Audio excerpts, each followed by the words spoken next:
다른 책이나 문구가 듣고 싶다면 좋아요와 구독 꾹, 댓글 따닥, 알림 뿅 부탁드려요.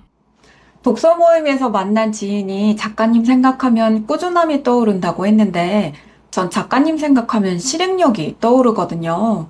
작가님은 스스로 자신을 정의하는 단어가 있으실까요?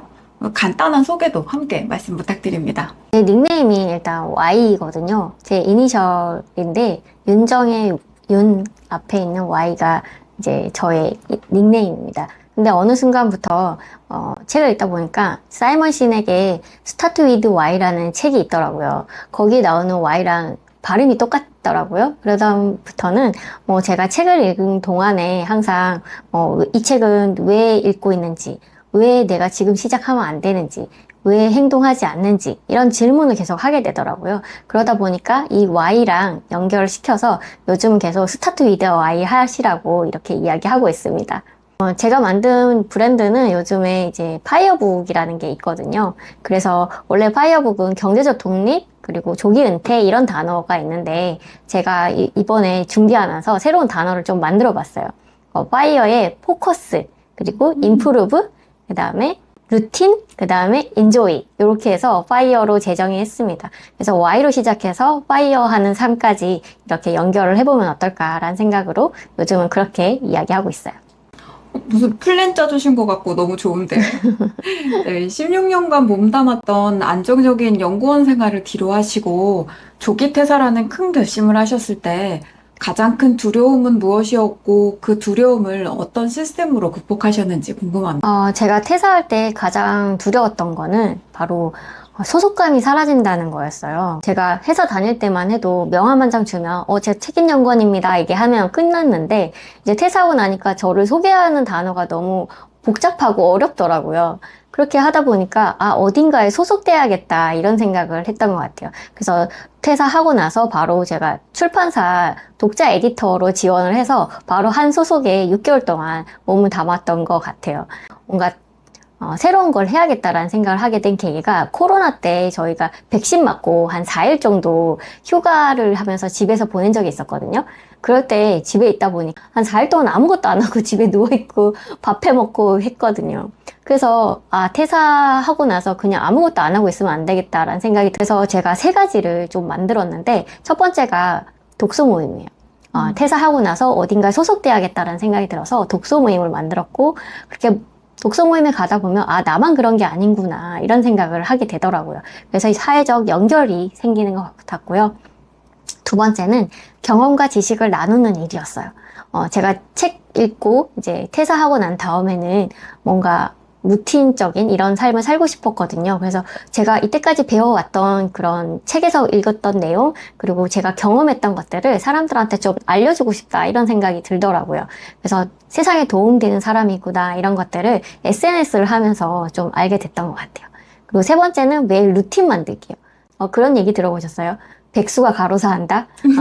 계획이 없으면 그냥 아무것도 하지 않는데 너무너무 바쁘게 살게 된다고 하더라고요. 그래서 퇴사하면 시간이 많아 보이지만 루틴 없으면 그냥 무너지는 삶이 되는 것 같았어요. 그래서 저는 요즘에 퇴사하고도 아침에 일어나서 무조건 독서 10분 하고, 그다음에 SNS에 글 한 편 쓰고, 그리고 오후에는 좀 자유롭게 시간을 보내고, 저녁에 강의 온라인으로 많이 있잖아요. 그런 강의를 좀 듣고 있는 편이에요. 이렇게 하다 보니까 소속감이 좀 생기는 것 같았어요. 너무 스케줄 바쁘신 거 아니에요? 근데 너무 타이트하신데. 좀 일이 많죠. 작가님은 책에서 보면 꾸준함을 강조하시는데 혹시 작가님도 꾸준함을 잃고 모든 것을 놔버리고 싶으셨던 번아웃이 왔던 순간이 있으셨어요? 있었죠. 제가 책을 읽기 시작한 건 마음부터 시작했었거든요.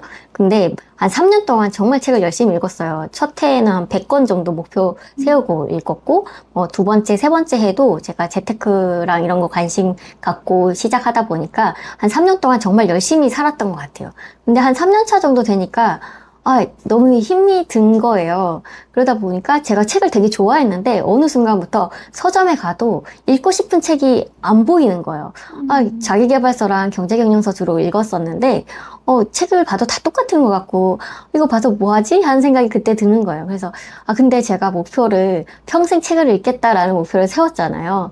그러면은 내가 이 책은 계속 읽어야 되는데 어떡하지? 라는 고민이 생긴 거죠. 그때 제가 소설책을 읽기 시작했던 것 같아요. 그때 읽었던 게 처음에 황보름 작가의 어서 오세요 휴남동 서점입니다. 이 책이었고, 그 다음에 김호연 작가의 불편한 편의점, 그리고 김지혜 작가의 책들의 부엌, 이렇게 책과 관련된 내용들의 책을 소설책으로 읽다 보니까 뭔가 뭐 변화를 하라던가 정보 지식을 습득한다던가 이게 아니라 지금 있는 그대로 내 모습을 그대로 반영해주고 위로해주고 공감해주고 이런 것들로 인해서 도움을 받았던 것 같아요. 그 다음부터 다시 책이 좋아졌고 다시 자기 개발서랑 경제 경영서 이런 것들 다시 이어갈 수 있었고 지금까지는 그대로 이어가고 있는 것 같아요. 그리고 제가 칼 필레머의 내가 알고 있는 것을 당신도 알게 된다면 이라는 책을 읽었는데, 그 책을 읽고 보니까 내가 다른 사람처럼 열심히 따라갈 필요는 없겠다. 그냥 나만의 속도대로 내가 평생 이걸 해나갈 거니까 지금 후회하지 않는 삶을 사는 게 뭘까라는 생각을 하게 됐고, 그 다음부터 이제 나만의 속도를 찾기 시작했던 것 같아요. 작가님은 번아웃도 그럼 독서로 극복을 하신 거네요. 그렇죠. 그렇게 된 것 같아요.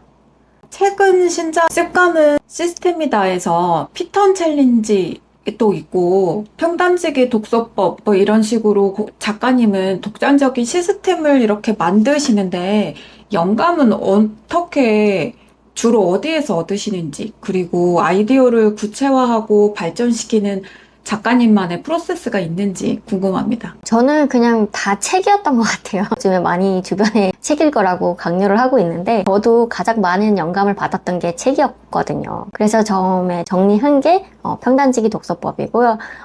이 책 한 권을 정해서 10분씩 쪼개서 읽는 게 평단지기 독서법이거든요. 한 권 후루룩 읽고 나면 바로 머리에 남는 게 없더라고요. 그래서 10분씩 쪼개서 읽고 그날 읽었던 문장을 내 생각으로 한번 생각해보고 그 다음에 오늘 실천할 수 있는 걸 하나씩 적용하다 보니까 책이 좀 내 걸로 자기화가 됐던 시간이 있었던 것 같아요. 항상 책 읽으면 그럼 나는 뭐 하지? 이렇게 질문을 던졌었거든요. 그렇게 오늘 행동으로 이어졌었던 것 같고, 그래서 아주 사소한 거 하나라도 제 걸로 만드는 그런 과정에서 책이라는 과정이 생겼고요. 평단지기라는 단어도 사실 조윤재 작가님의 다산의 마지막 습관이라는 책이 있어요. 거기에서 아침에 책을 읽는데 맹자에 나오는 단어였어요. 평단지기가. 아침에 상쾌한 기운을 느끼는 기분, 그런 거였는데 아침에 제가 미라클 독서라고 항상 이야기를 했었거든요. 근데 평단지기라는 단어가 너무 마음에 드는 거예요. 그래서 독서법에다가 제가 평단지기라는 단어를 앞에 덧붙였습니다. 그래서 평단지기 독서법이 됐어요. 그렇게 하니까 뭔가 좀 특별해 보이지 않아요? 그리고 피턴 챌린지 같은 경우는 제가 서울역에서 남편이랑 운전하고 갈 적이 있었는데 좌회전을 했어야 됐거든요. 근데 길을 잘못 들어서 직진할 수밖에 없었던 길이었어요. 근데 이렇게 직진을 하려고 하다 보니까 피턴에서 집으로 가는 방법이 있더라고요. 그래서 크게 피턴을 해서 좌회전하는 효과를 똑같이 누렸거든요. 그거를 딱 생각하다 보니까 우연히 이거 삶에도 똑같이 적용되겠다라는 생각이 그때 문득 아이디어가 떠올랐었던 것 같아요. 그 당시에는 제가 글쓰기 수업을 좀 듣고 있어서 모든 게 일상이다라는 생각에 이걸 어떻게 글로 표현하지? 라는 것을 항상 고민하고 있었거든요. 그러다 보니까 이거가 피턴 챌린지라고 피턴에 대한 키워드가 이제 꽂혔고, 그런 다음에 피턴이라고 하는 P자에 또 꽂혔어요. 주변에 생각해보니까 자기관리나 자기개발 관련돼서 P랑 관련된 단어들이 막 생각이 나는 거예요. 그래서 헬스장 갔을 때도 뭐 프로그램 있으면 프로그램 생각나고, 프로젝트, 뭐 프로포절, 뭐 모든 P가 다 떠올라서 텔레그램에다가 계속 보낸 다음에 그 중에서 제가 습관에 어울리는 단어를 뽑아서 만든 게 피턴 습관 챌린지 15개였던 것 같습니다. 독서와 글쓰기 코치로 많은 사람들을 만나셨을 텐데 사람들이 변화와 성장을 가로막는 가장 큰 걸림돌은 뭐라고 생각하시는지, 그리고 그들에게 가장 먼저 해주고 싶은 조언은 무엇인가요? 제가 강의 글쓰기를 하다 보니까 사람들의 변화와 성장을 가장 가로막는 걸림돌은 두려움이었던 것 같아요. 사실 저도 두려움이 커서 책 읽고 나서 바로 하지 않았었거든요. 항상 내 글을 왜 써야 되는지 이런 목적도 없었고. 근데 요즘 시대에는 나를 드러내는 시대잖아요. 그러다 보니까 내가 한 걸 세상에 보여주면서 증명해 나가는 시대인 것 같아서 용기가 좀 꽤 필요한 것 같아요. 두려움의 원인이 좀 있는 것 같아요. 한 3가지 정도만 일단 말씀을 드리자면, 첫 번째는 완벽주의인 것 같아요. 처음부터 너무 잘해야 될 것 같고, 그냥 글 쓰면서도 완성도 있게 하나도 틀리지 않고 바로 해야 될 것 같고, 처음부터 잘하는 사람 없잖아요. 처음은 그냥 해보는 시간이다라고 생각을 해보면 좋을 것 같아요. 그러면 좀 한결 편하게 할 수 있고, 이 변화와 성장에는 이제 복리가 적용되거든요. 항상 시간을 길게 바라보면, 장기적인 뷰로, 롱게임으로 바라보면, 이게 지금 시작 단계니까 아직 성과가 나지 않아도 되는 단계거든요. 10년 뒤, 20년 뒤에 성과가 나온다고 생각해보면 지금 빨리 시작해야 되지 않을까요? 나중에 후회하는 건 지금 시작하지 않았던 거가 후회될 것 같았어요. 두 번째는 비교인데요. 나보다 잘난 사람들이 세상에 너무너무 많은 거예요. 그러니까 내가 과연 뭘 할 수 있을까라는 생각에 주저하는 것 같습니다. 그냥 질문을 이걸로 던지면 될 것 같아요. 그럼 나는 어제보다 오늘 좀 뭐가 더 나아졌나? 이거를 계속 보여주면서 증명하면 되지 않을까라는 생각을 하게 됐고, 그게 바로 다른 사람하고 비교하는 것보다 나랑 비교하는 게 더 건강한 관리 방법인 것 같아요. 세 번째는 비판에 대한 두려움인 것 같아요. 특히 나를 비판할까봐 두려워서 SNS나 이런 데 나를 드러내는 거를 두려워하는 것 같거든요. 근데 우리가 나보다 더 잘난 사람들, 성공한 사람들은 내가 뭔가 해보겠다라고 했을 때, 너 못해. 이렇게 하는 사람이 거의 없어요. 그냥, 너 할 수 있어. 너 잘할 수 있어. 한번 해봐. 이렇게 하는 사람들이 대부분이었던 것 같아요. 근데 오히려 내가 글을 남겼을 때, 비판이나 악플이 달리잖아요. 그러면 그 사람 제가 한번 블로그를 가본 적이 있거든요. 글이 하나도 없었어요. 그런 사람들이 그냥 내 글 쓴 거에 대해서 비판을 하는 겁니다. 여러분은 여러분보다 앞서가는 사람이랑 나보다 뒤처진 사람이랑 어떤 사람 말에 조언을 들으실 건가요? 처음부터 비판을 받을 필요가 없는 경우죠. 그렇게 이 3가지를 꼭 말씀드리고 싶었고, 또 하나 말씀드리고 싶은 거는 두려움과 불안은 세상에 일어나지 않은 감정이거든요. 그러니까 한번 뭔가 시도를 해보면 불안함과 두려움이 사라져요. 실패를 얼른 해보세요. 그리고 그 실패를 가지고 다시 성공으로 바꿔가시면 됩니다. 실패해도 괜찮은 변화부터 아주 작은 실수부터 빨리 실패해보고 그거를 나 실패해보니까 실패했더라 라고 SNS에다가 공유를 하세요. 그러면 많은 사람들이 응원하고 다시 한번 시작하게 되는 그런 계기가 될 것 같아요. 한번 시작해보셨으면 좋겠어요. 네, 파이어적으로 성공적인 삶을 살고 계신데 조기 은퇴 이후 여유로운 삶을 준비하며 설정하신 루틴 중에 가장 의도적으로 만든 것은 무엇인지, 그리고 경제적 자유를 넘어 작가님이 현재 추구하는 가치와 목표는 무엇인지 듣고 싶습니다.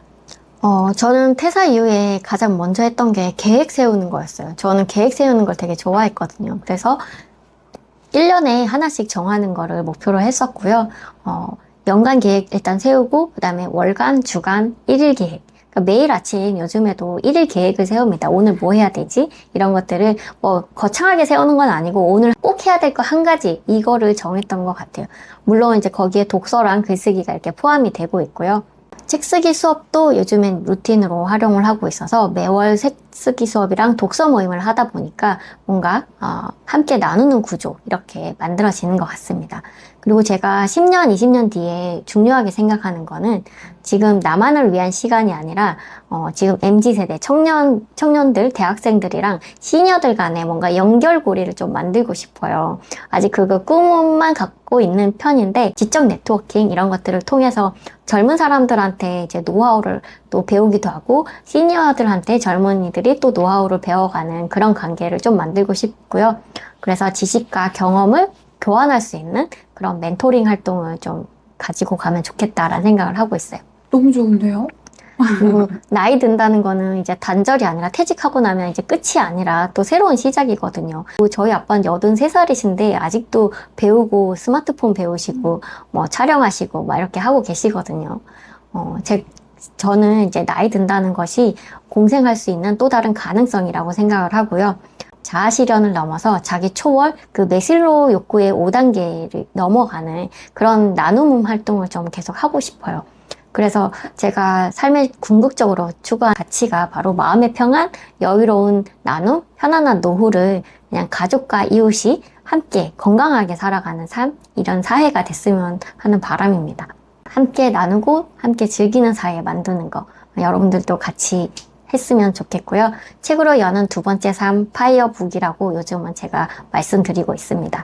그래서 읽고 쓰고 나누는 습관을 통해서 여러분만의 두 번째 삶도 시작을 해보면 어떨까 생각을 합니다. 작가님의 책들은 습관, 독서, 은퇴 뭐 이런 키워드로 좀 연결이 되어 있잖아요. 그 구체적인 시스템을 각각 제시해주고 있는데 이 모든 시스템의 근간을 이루는 가장 핵심적인 철학이나 원칙이 있다면 무엇일까요? 제 책과 시스템을 하나로 꿰뚫을 수 있는 거는 바로 평생 배우고 나누자 이거 같아요. 전 가만히 있으면 좀 몸이 아픈 것 같아요. 집에 그냥 있으니까 계속 어딘가 아프고 아무것도 하기 싫고 무기력해지더라고요. 그래서 뭔가 배우는 거를 언제부턴가 되게 좋아했어요. 어디 세미나 한다 그러면 가서 듣고 이런 걸 되게 좋아했고 그러다 보니까 그 배운 거를 또 내가 주변 사람들한테 전달하는 거, 알려주는 게 너무너무 재밌더라고요. 그래서 그 과정을 평생 이어가면 좋겠다라는 생각을 하게 됐던 것 같아요. 지식을 독식하는 게 아니라 지식을 선순환시켜서 제가 또 알려주면 다른 사람들은 거기에서 또 아이디어를 받아서 저한테도 또 알려주고 이렇게 가는 과정이 저는 그런 삶을 원하고 있습니다. 그래서 혼자 아는 것보다 함께 나누고 그게 더 훨씬 오래 남고 그리고 함께 성장하는 기쁨을 계속 경험할 수 있는 것 같아요. 오늘도 배우는 날이에요. 작가님 책을 읽고 삶의 변화를 시도하려는 독자에게 이거 하나만은 꼭 기억하고 실천해라 이렇게 조언하고 싶으신 한 가지는 무엇일까요? 삶의 변화를 이루고 싶다라고 생각하시는 분들은 하루 10분 책 읽고 오늘 생각하고 오늘 행동으로 이어가는 거 이거는 꼭 하셨으면 좋겠어요. 그게 평단지기 독서법이긴 한데요. 거창한 독서가 아니어도 괜찮고 그냥 대단한 행동을 하지 않아도 되거든요. 그냥 3가지 읽고 생각하고 행동하는 의식 요 3가지를 계속 반복하면 저 같은 경우는 한 3개월에서 6개월 이 사이가 되니까 제가 좀 변한다라고 생각이 들었던 것 같아요. 그래서 여러분들도 한 책 3권 정도, 6권 정도만 그 평단지기 독서법으로 쪼개서 읽어보시면 아마 삶의 달라짐을 체험하실 수 있을 거라고 생각합니다. 지금 이 순간에도 아마 여러분을 부러워하는 사람들이 주변에 꼭 있을 거예요. 내가 누군가의 부러움을 받는 대상이구나라는 걸 좀 인식하면 좋을 것 같아요. 그래서 나라는 존재가 이미 이 자체로 소중하고 누군가한테 닿고 싶은 그런 삶의 모습일 수 있거든요. 그래서 나는 누구인가 이거에 대한 질문을 스스로 확인해보고 거기에서 여러분들이 원하는 거를 뭔가 출발했으면 좋겠어요. 나를 아는 순간 세상이 달라 보이고 그 다음에 내가 가야 할 길이 더 선명해지는 것 같아요. 그 평단지기 독서법은 작가님이랑 같이 할 수 있는 방법은 없나요? 저랑 같이 하고 싶으시다면 일단 책을 읽고 블로그에 SNS에다가 여러분의 생각을 공유하시고요. 제가 부기키라는 오픈 채팅방을 운영하고 있는데 거기에다가 공유해 주시면 제가 가서 응원의 댓글을 남겨드릴 겁니다. 그럼 그 부기키 오픈 채팅방 주소는 제가 고정 댓글에 달아드리면 될 것 같아요. 네, 감사합니다. 하루 10분이라는 시간이 짧게 느껴질 수도 있는데 이 짧은 시간을 통해서 어떻게 깊이 있는 독서와 사유가 가능했는지 작가님의 노하우가 궁금합니다. 저는 책 한 권 읽고 덮었는데 기억에 남는 게 전혀 없더라고요. 제가 2017년도에 한 100권 정도 읽었는데 책 표지만 읽고 내용이 잘 기억이 나지 않아요. 그래서 어느 순간부터 이걸 평생 읽고 싶은데 어떻게 해야 될까? 그때는 직장에 다니고 있어서 시간이 별로 없었거든요. 그래서 아침에 10분 정도 읽고 정리하는 거는 내가 할 수 있겠다 이런 생각을 했던 것 같아요. 그래서 책 한 권을 10분씩 나눠서 읽기 시작하고 그랬더니 소화되는 게 꽤 와닿았던 것 같아요. 그게 바로 자기화의 시작이었는데 이걸 나한테 적용해보면 어떻게 될까 이런 질문을 했었던 것 같거든요. 시간 관리 방법이 나오면 그날 시간표를 한번 작성해보고요. 청소력이라는 책을 읽었을 때는 남편 책상도 닦아줬던 그런 기억도 납니다. 책 10분 읽지만 그걸 내 걸로 만드는 데는 5분이 될 수도 있고 10분이 될 수도 있고 1시간이 더 오래 걸리는 경우도 있었어요. 그렇게 한 책 한 권을 3주 정도 이렇게 나눠서 읽다 보니까 반복 효과가 생기더라고요. 그냥 한 번 읽고 덮어버리면 기억이 남지 않지만 3주 정도 그게 계속 반복되다 보니까 각인이 됐던 것 같아요.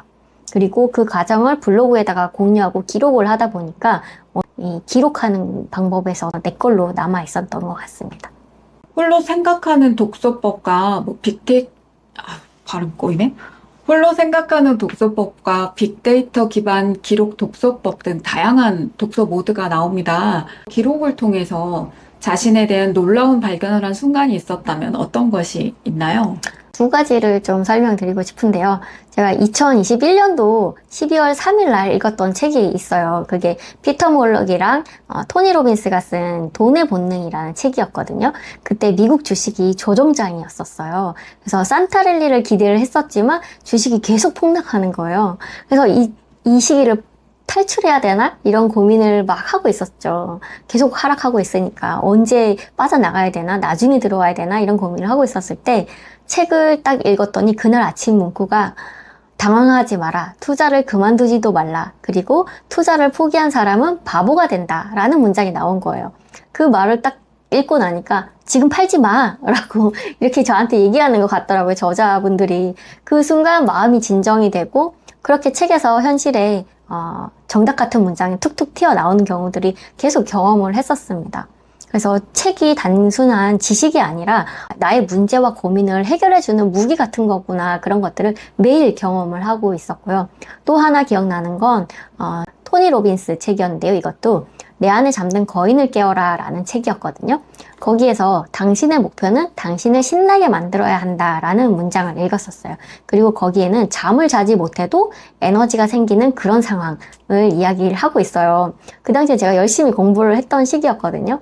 그래서 책에서 어제, 오늘, 내일이라는 기준으로 10가지 인생 목표를 정리를 하고 그다음에 5년 전의 나랑 지금의 나랑 5년 후의 나를 비교를 해보라고 문장이 나와 있었어요. 그때 평단지기 독서하면서 행동을 해봐야 되니까 책에서 알려준 거를 그대로 적용을 해봤어요. 10가지로 나누고 점수도 매기고 그 10년 전에, 5년 전엔 내가 뭐 했는데 지금은 뭐 하고 5년 뒤에는 뭘 할 거다. 이거를 그때 아침에 기록을 정리한 게 있거든요. 그걸 써보니까 글로 적으니까 그제야 내가 보이더라고요.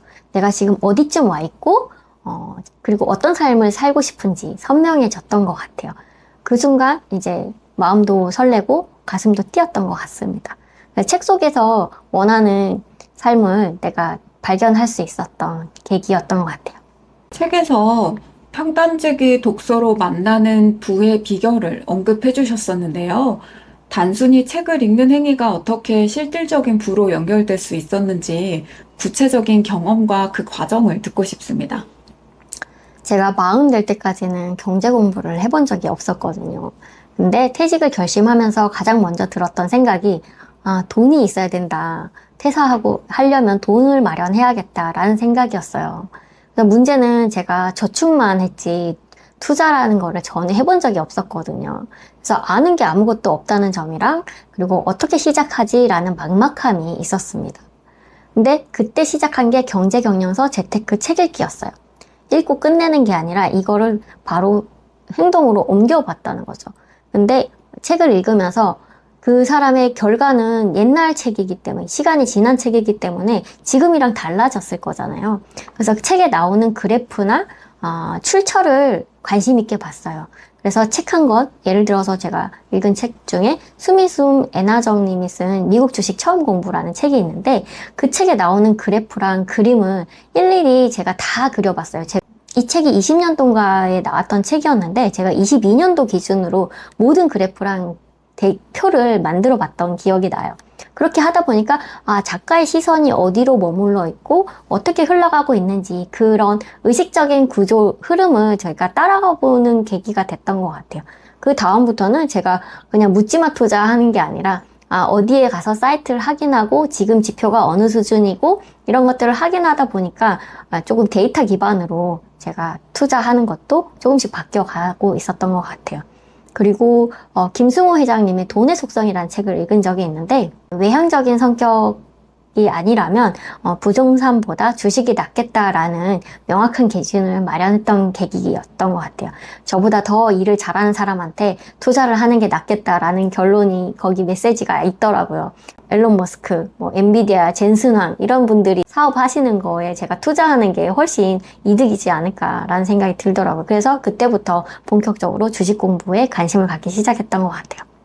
그래서 책에서 배운 거를 내 기준을 세우는 경험으로 평단지기 독서법을 활용을 했습니다. 퇴직 후 인테크, 즉 인간관계의 중요성을 강조하셨습니다.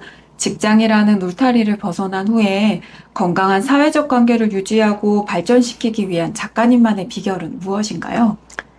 인테크 되게 중요한 말인 것 같아요. 제가 만나는 사람 주변 평균이 5명이 나라는 이야기가 있잖아요. 예전에는 저도 모임 참석하는 게 되게 불편했었거든요. 해결책도 없는 모임 나와서 이야기를 한다던가, 아니면은, 다른 사람 험담을 한다던가, 힘들다, 문제가 있다, 막 이런 얘기들이 주로 많았던 것 같아요. 그래서 거기 가서 회식을 가더라도 술 마시고 노래방 가고 그냥 수다만 하고 집에 오니까 너무 힘들 거예요. 그래서 신입사원이니까 어쩔 수 없이 따라가긴 했었는데 그 과정이 정말 힘들어 했었던 것 같아요. 근데 요즘에는 이제 그 관계를 끊고 제가 바뀌어야겠다라는 생각이 들었어요. 그래서 제가 만나는 모임을 좀 바꿨습니다. 자기 개발하는 모임에 나가거나 아니면 재테크하는 동료들을 만나다 보니까 뭔가 거길 나가면 독서 모임에 가면 사람들이 오히려 나도 할 수 있다. 너도 해봐라. 나도 한번 해볼까? 막 이런 생각이 들면서 해봐 이렇게 이야기를 하는 거예요. 그러다 보니까 더 에너지가 생기고 또 나가고 싶고 이런 선순환이 생겼던 것 같습니다. 그래서 그런 사람들이랑 요즘엔 평생 함께 하면 좋겠다라는 생각이 들어서 독서 모임이나 책 쓰는 사람들 그리고 같이 배워서 나눠주는 사람들이랑 같은 모임을 계속 이어가고 싶어졌어요. 같이 성장한다는 느낌으로 모임을 이어가고 계신 것 같은데요. 네네. 네, 지금 이제 맞벌이 부부로서 조기 은퇴를 준비하면서 서로의 역할과 조화를 어떻게 이끌어내셨는지 그것도 궁금한데 가장 큰 전략은 무엇인가요? 저는 이제 부부 관계에서는 따로 또 같이라는 키워드를 요즘 자주 활용하고 있어요. 부부로서 살아가면서 정말 많이 생각했던 키워드인데요. 퇴사하고 나면 부부가 24시간 같은 공간에 머무른 경우가 많거든요. 신혼 초에 저는 또 좀 착각을 했던 것 같아요. 항상 제가 뭘 하자라고 하면 남편이 당연히 다 해줘야 된다라고 생각을 했던 거죠. 근데 그 남편도 자기가 하고 싶은 삶이 있고 라이프 스타일이 다르더라고요. 각자만의 독립적인 인격체이기 때문에 각자 하고 싶은 게 다르다는 거를 그때 인정하게 됐고요. 그 다음부터는 혼자 해도 좋고 같이 하면 더 좋고 이렇게 바뀌었습니다. 그래서 각자만의 라이프 스타일을 존중하고 인정하는 거, 그게 부부 모두 나이 들면서 그리고 또 변화하잖아요. 옛날에는 이렇게 잘해줬었는데 지금은 왜 아니야? 예전에는 다 해줬는데 지금은 안 해주고 이렇게 되는 경우가 많이 있는데 제가 책을 읽고 시간이 달라졌던 계기가 뭐냐면 김해남 작가의 만일 내가 인생을 다시 산다면 이라는 책을 읽은 덕분이에요. 거기에 이런 문장이 있었거든요. 5년 전 남편과 지금의 남편은 같을 수 없고 10년 전 아내와 지금의 아내는 다를 수밖에 없다. 그걸 읽고 나니까 왜 저래? 예전엔 안 그랬는데 이런 생각이 사라졌어요. 저도 남편도 1년 전과는 다른 사람이 됐으니까 그러니까 늘 서로에게 관심을 가지고 지금은 어떻게 생각하는지 물어보게 된 것 같아요. 그래서 계속 서로한테 배워가는 관계가 만들어지는 것 같습니다. 이제 적정한 거리의 공감 이런 게 생겨가는 것 같아요. 아무리 그래도 그 맞벌이 부부가 함께 조기 퇴사를 준비할 때 의견 충돌이나 가치관의 차이가 있었을 것 같은데 예상치 않았던 그런 인사이트나 아니면 뭐 흥미로운 사례가 있었다면 어떻게 조율하고 합의점을 찾아서 부부 공동의 시스템을 구축하셨을까요? 처음 제가 재테크에 관심을 가졌을 때는 함께 배우면 좋겠다 싶어서 남편한테 책도 읽어봐라고 계속 권유해주고 강의도 좀 같이 들으러 가자 이렇게 얘기를 했었거든요. 근데 절대 동의하지 않더라고요. 별로 관심은 없었어요, 남편은. 그래서 제가 공부하고 배웠던 그런 방법을 강의에서 듣고 그게 되게 좋아 보여서 거기를 사자 이렇게 얘기를 했더니 남편이 이런 말을 하더라고요. 거기를 왜 사? 관리할 수 있겠어? 그렇게 먼데? 막 이렇게 이야기하는 거예요. 그 질문 덕분에 저는 뭐 부동산 공부를 할 때도 다른 지역을 다시 한번 살펴보게 됐고, 그러다 보니까 오히려 전에 알게 된 것보다 더 좋은 투자처를 발견하기도 했고요. 싶은 지역을 같이 운전하고 드라이브 가서 맛집 가서 밥 먹고 이렇게 오면서 여기 분위기 어때? 이렇게 그냥 이야기하는 그런 가벼운 대화를 나눌 수 있는 그런 관계가 됐어요. 그리고 제가 뭐 좋아 보이고 이런 것들에 대해서 말을 하면 남편은 좀 더 객관적인 시선으로 바라봐 주는 것 같아요. 냉철하게 좀 판단을 해주다 보니까 제가 그냥 하나만 보던 것들을 보지 못한 것까지 챙겨주는 관계가 되는 것 같더라고요. 그리고 저희가 같이 일을 해서 번 돈이니까 공동 명의로 이제 투자를 하고요. 같이 모은 돈이니까 서로 책임감도 생기고 명의가 이제 2분의 1씩 되어 있으니까 배우자도 점점 관심을 갖게 되는 것 같더라고요. 그래서 요즘은 그냥 반대하지 않는 것만으로도 너무너무 감사하고요. 서로 성향이 달라도 인정을 하고 대화를 하면 좋은 팀이 될 수 있는 것 같아요. 오히려 둘 다 열심히 공부했는데 내 방법이 맞다라고 서로 우기는 것보다 그냥 내가 혼자 공부하고 옆에서 그냥 좋다, 아니다 이렇게 판단해주는 것만으로도 좋은 관계 팀인 되는 것 같아요. 네, 은퇴 준비 과정에서 피턴 챌린지의 요소들이 혹시 접목이 되었을지 어떤 방식으로 적용이 됐을지도 궁금합니다. 제가 은퇴라는 건 단순하게 그냥 그만두는 게 아니라 제 2의 인생을 새롭게 설계하는 거라고 생각을 하거든요. 제가 10년 먼저 시작하는 여유만만 은퇴생활이라는 책에서 1장부터 5장까지 요구사항, 기준, 설계, 시스템 구축, 평가 이렇게 5단계로 이루어져 있어요. 그 은퇴 과정 전 과정을 체계적으로 좀 담았는데요. 그 과정을 현실에서 실천 가능한 루틴으로 만들어주는 게 습관은 셈이다. 피턴 챌린지였던 것 같아요. 그래서 예를 들어서 플래너 같은 경우는 은퇴 전후 일정을 계획하고 정리하는 데 활용을 할 수 있고요. 그다음에 페이퍼북, 이건 위대한 목표를 설정하는 건데 내가 몇 년 뒤에 퇴직을 하겠다 아니면 나중에 뭔가 책을 쓰겠다 이런 목표를 가지고 매일 10분씩 오늘 뭘 해야 될지 이렇게 쪼개서 나의 루틴으로 만들어가는 과정. 그래서 결국은 내가 10년 뒤에, 5년 뒤에 책을 한번 출간하게 되는 그런 목표 설정에 도움이 됐었던 것 같고요. 그리고 프로젝트는 은퇴 후에 내가 어떤 삶을 살 것인가 이런 구체적인 목표와 실행 계획을 좀 프로젝트처럼 만들어서 꾸며갔었던 것 같습니다. 그리고 포지션은 지금 내가 어디 위치에 있는지 이걸 파악하는 게 중요하거든요. 그래야지 내가 다음 단계를 어디로 갈 수 있는지 설정할 수 있고, 그리고 내가 지금 이제 초기 단계이다 보니까 너무 많은 성과를 조급하게 바라지 않게 되는 그런 마음가짐을 또 가질 수 있었던 것 같고요. 피스는 이제 마음의 평화인데요. 나만의 속도와 기준을 지키면서 흔들리지 않고 꾸준하게 나갈 수 있는 내적 평화의 기반이 되었던 것 같아요.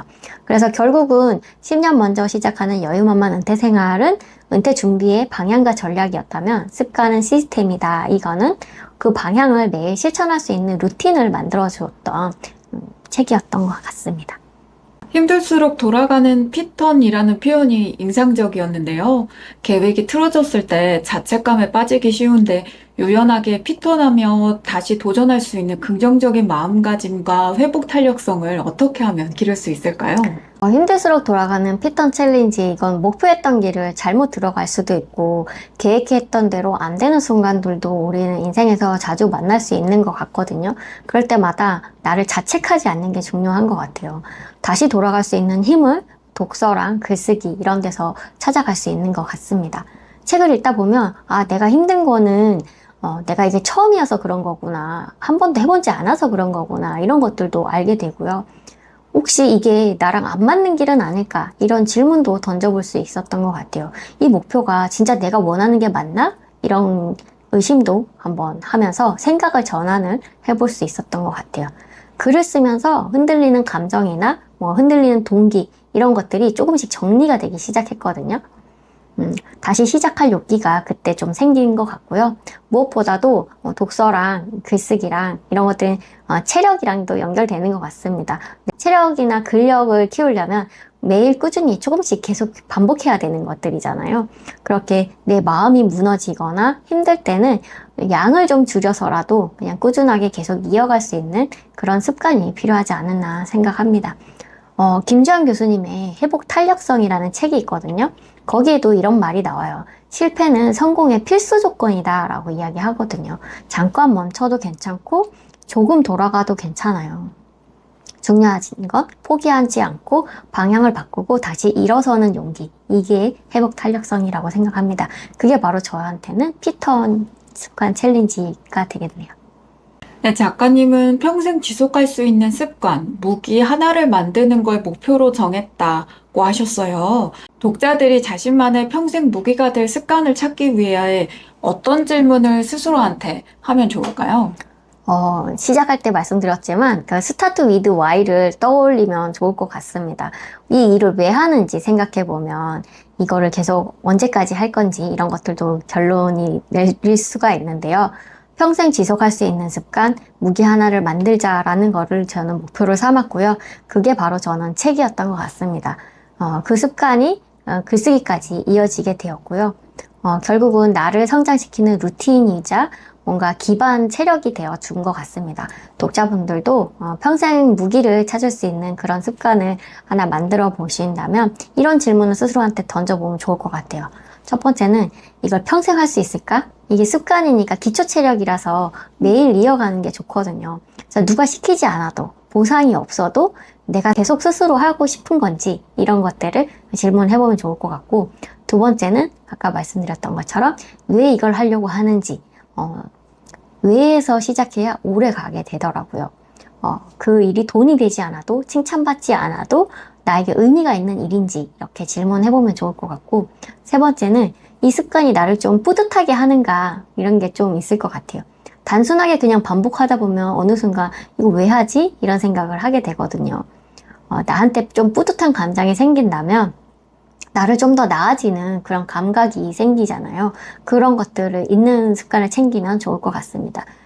그래서 가장 단순하지만 가장 오래가는 습관은 그게 여러분의 인생을 지켜주는 무기가 되지 않을까 생각합니다. 네, 저자님은 목표 디테일을 두지 않는 습관, 평생 지속 가능한 무기라고 보셨는데요. 실제 삶에서 어떤 방식으로 관리하고 계신지 사례를 들어보고 싶습니다. 저 같은 경우는 디데이를 두지 않는 경우가 많습니다. 그냥 숫자 시스템을 적용을 하고 있어요. 왜냐하면 디데이가 없기 때문에 목표가 평생 무한대로 계속 가는 겁니다. 언제까지 해야 되지? 날짜를 정해버리면 그 날짜가 끝나면 다들 그냥 중단을 해버리더라고요. 맞네요. 저도. 그쵸. 100일 챌린지 하면 끝나면 아무것도 안 하시더라고요. 그 100일을 계속 200일, 300일 이어가셔야 되는데 이상하게 100일 끝나면 그만두시더라고요. 그래서 저는 숫자를 끝내지 않기로 했습니다. 항상 더하기 숫자를 사용을 하고 있는데요. 언제까지 해야지 이런 날짜 대신에 그냥 일씩 더하는 거예요. 저는 하루 10분 매일 책 읽고 기록하고 하는 그 평단지기 독서법을 디데이 대신 숫자를 더하는 시간을 설정을 했고요. 사실 처음에는 숫자를 정하지 않았어요. 언젠가부터 내가 며칠이나 됐지 하면서 역추적 해봤더니 그때부터 한 1000 며칠 됐던 것 같아요. 그때부터 계속 카운트를 해서 하다 보니까 중간에 멈추면 다시 0으로 시작해야 되거든요. 그렇게 룰을 정했어요. 그러니까 멈추지 못하겠는 거죠. 지금까지 쌓아온 게 너무 아까워서. 지금 그게 3000일을 넘겼고요. 그 다음은 이제 향하고 있습니다. 그래서 처음부터 다시라는 규칙 덕분에 매일 책상 앞에 앉아 있게 되고요. 사람들은 숫자에 되게 민감하거든요. 그래서 디데이는 끝이 있지만 숫자는 쌓이는 겁니다. 여러분들도 디데이 말고 숫자를 그냥 매겨보시기 바랍니다. 오늘부터 1일 하시면 됩니다. 그래서 여러분들의 목표가 시스템이 될 수 있도록 만들어 가시면 좋을 것 같아요. 적금 붙는 것처럼 누적된다 생각하면 되게 기분 좋아지고 뿌듯할 것 같아요. 네, 네, 맞아요. 작가님의 다음 책을 기다리는 독자들이 많을 텐데, 혹시 현재 구상하고 계신 다음 책 주제나 앞으로 어떤 분야의 또 시스템을 독자들과 나누고 싶으신지 기뜸해 주실 수 있을까요? 네, 제가 요즘에는 이제 브런치북에 좀 글을 하나씩 싣고 있는데요. 요즘에 적고 있는 거는 독서 모임 어디 없나요? 라는 책을 지금 브런치북으로 발행을 하고 있어요. 목요일, 토요일 발행하고 있는데, A to Z까지 제가 목차를 나열을 해놨거든요. 그래서 지금 어제 I까지 이제 발행을 했습니다. 제가 9년 동안 독서 모임을 했었어요. 그래서 아마 참여한 독서 모임만 해도 한 200회가 넘는 것 같아요. 와. 어떤 독서 모임에 참여했을 때 여기는 어떤 점이 좋고 이 책은 어땠고 이런 것들에 대해서 노하우를 좀 집필을 해보고 싶다라는 생각이 들었어요. 독서 모임에 참여해보지 않았던 사람, 두려워서 참여하지 못하는 사람들도 있더라고요. 그러니까 그런 사람들에서부터 시작해서 독서 모임 나도 한번 운영해보고 싶은 사람, 그리고 지금 독서 모임을 하고 있는 사람들한테도 도움이 될 수 있는 그런 책을 좀 만들어보고 싶어서 지금 꾸준히 집필을 하고 있습니다. 10편 이상 쓰면 지원할 수 있어가지고 지금 9편 정도 썼거든요. 8월 말까지 써서 한번 지원도 해볼 계획이에요. 역시 작가님은 꾸준한 플러스 실행력이네요. 그럴까요? 네, 다음은 공통 질문 두 가지인데요. 이윤정 작가님이 생각하는 행복, 뭐라고 생각하세요? 저는 나이 들었을 때 지금은 후회하지 않는 삶? 이게 바로 행복이라고 생각을 합니다. 그때 왜 그거 안 했을까? 그때 왜 용기 내지 못했을까? 이런 후회를 남기지 않기 위해서 지금 이 순간에 조금 더 나답게, 조금 더 용기 있게 살아보려고 해요. 행복은 거창한 게 아니라 그냥 오늘 하루 잘 살았다. 이런 마음에서 시작되는 것 같고요.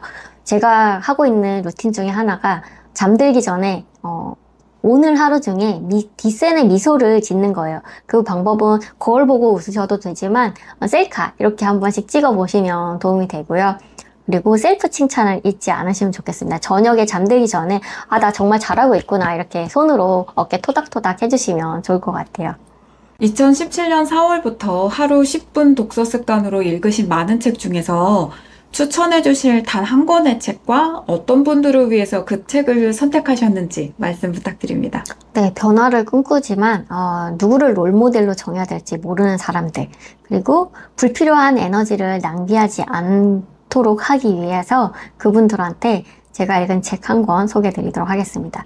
에릭 바커의 세상에서 가장 발칙한 성공 법칙이에요. 제가 이 책을 설명드린 이유는 제가 남들처럼 뭐 열심히 살아야 된다 이런 기준이 없었던 것 같아요. 그래서 남들처럼 똑같이 행동하고 움직여야 된다라고 생각했었는데 거기에 책 두 가지 사례를 보고 나는 이 방식대로 하면 되겠구나라고 정했던 것 같거든요. 그 중에 하나가 수학자 팔 에리데시라는 수학자가 있는데 그분은 외향적인 성격이어서 수학 노트 하나 들고 집집마다 돌아다니면서 수학 문제로 이웃 사람들의 문제를 해결해 준 사람이 있어요. 그 사람한테는 뭔가 연구실에 조용히 있으라고 하면 논문이나 이런 것들을 전혀 쓰지 못하는 사람이었고 뉴턴 같은 경우는 내향적인 사람이어서 항상 연구실에 혼자 처박혀서 자기 할 일 찾아보고 스스로 공부하는 타입이었거든요.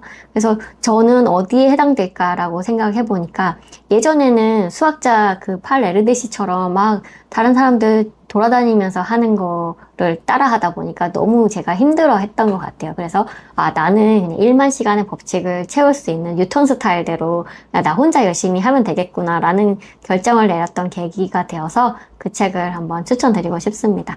제목은 좀 이상하지만 책은 되게 도움이 되는 책이었고요. 네, 작가님 출연해 주셔서 감사하고요. 다음 시간 나오면 또 뵐게요. 네, 불러주셔서 감사합니다. 감사합니다.